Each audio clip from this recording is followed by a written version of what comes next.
Hello students, welcome back to my channel. As I promised that I'll be giving you 10 latest defense updates in part 2 of today's video. So here I am. So let's start.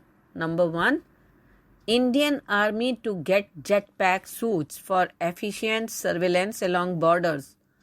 Trials held in Agra.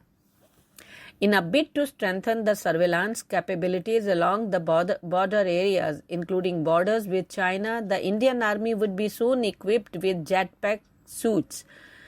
The testing and demonstration of the jetpack suits made by British company Gravity Industries were held recently at the Army Airborne Training School AATS in Agra. Richard Browning, the founder of Gravity Industries, gave a demo of the jetpack system to the Indian Army. Next. Made in India fuze for Indian Navy's anti-submarine rockets. In what is being seen as a major success for Make in India initiative in defense sector, Indian Navy has received a fully indigenized fuse for anti-submarine warfare ASW underwater rocket manufactured for the first time by a private Indian industry in order to provide a major boost to Atmanirbhar in armament and ammunition.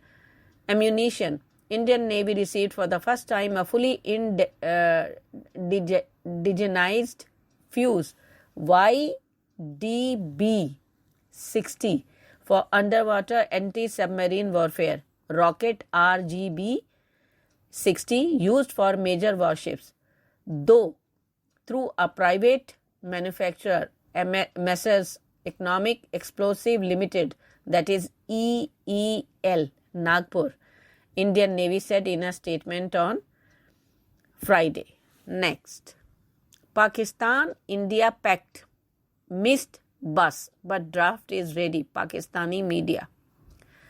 An India-Pakistan peace pact was ready to be signed by past leaders before they lost power, but it remains alive after the Modi government vetted it, according to a book quoted in review by Karan Thapar on Saturday. By the end of the second term of the UPA government and of Dr. Manmohan Singh's 10-year term, the draft agreement had been approved and was ready for signature. Former ambassador to Pakistan Satinder Lamba says in his book Pursuit of Peace, quoted in the Hindustan Times, it has been published posthumously as the diplomat died in June last year. Next, Kashmir hopes that a 2-year ceasefire will rekindle Indian-Pakistan trade. India and Pakistan recently marked 2 years of ceasefire along their disputed border, known as the Line of Control, LOC. The quiet is prompting many locals to ask when trade across the line that separates the nuclear-armed rivals might resume. We can get used to this, the calm and ceasefire normalcy, says Ghulam Ashan Lone, a trader in Uri on the Indian side of the volatile Indo-Pakistan border in Kashmir, about the truce implemented on February 25, 2021. We want to trade in peace now. Next, India rejects OIC's unwarranted references on Jammu and Kashmir. India assailed the Organization of Islamic Cooperation for its unwarranted references to the Union Territory of Jammu and Kashmir and for allowing Pakistan to hijack and misuse its platform for carrying out Islamabad's nefarious agenda against New Delhi.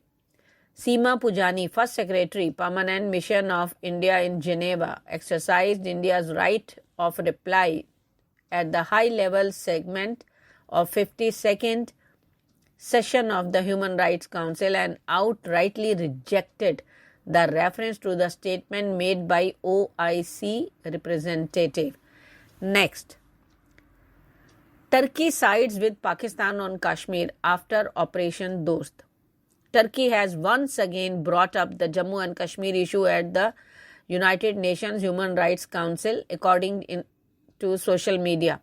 The reports came just after India's Operation Dost performed admirably in providing humanitarian aid to the earthquake-ravaged country. According to the Hindustan Times, during the high-level segment of the Human Rights Council 52nd session, Seema Pujani, First Secretary Permanent Mission of India in Geneva, dismissed the reference to the statement made by Turkey and the OIC representative. Next, China has been present in the Indian Ocean since 2008, according to the Indian Navy chief.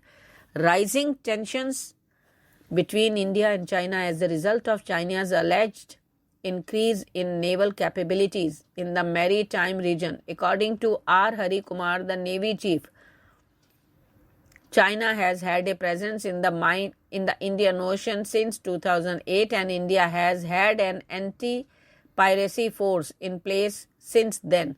Chinese fishing boats and vessels are also operating peacefully in the area. Admiral Singh stated that China's activities in the maritime domain are all conducted under surveys. While discussing technology use and Chinese troop presence, he emphasized that as long as Chinese activities are peaceful, there will be no problem, and India will closely monitor any activities that may jeopardize its national interests, employing all necessary tools to protect and defend them. Next, why Chinese apps were banned. Foreign Secretary Vinay Mohan Kwatra on Saturday said that the Chinese applications were banned in India to stop the spread of misinformation, the spread of disinformation and fake information. To answer your question on what's the interface that government has to balance the availability of information, availability of misinformation, the spread of disinformation and fake information, that is a balance with each government has to continue addressed within a given societal matrix, Kwatra said while speaking to the panel discussion on showstopper currencies of power and persuasion, reflections on the future under the 8th edition of Raisina Dialogue. Next, Jammu Kashmir. NIA attaches property of terrorist Bashir Ahmed in Kupwara.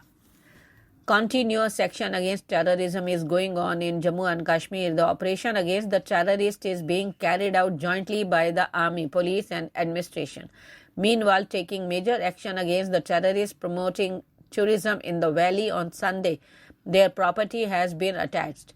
In this episode on Sunday, the NIA seized the property of another Hizbul Mujahideen terrorist in Kupwara district of Jammu and Kashmir. Now, a big attack has been made on terror by confiscating its property in Jammu and Kashmir. NIA attaches property of terrorist Bashir Ahmed in Kupwara after approval of administration. Next, India-Sri Lanka mulling over using Indian rupee for economic transactions. India and Sri Lanka are exploring the possibility of using the Indian rupee for economic transactions and have discussed the initiative that will help in building a stronger and closer partnership through trade and investment-led measures between the two countries. Thank you.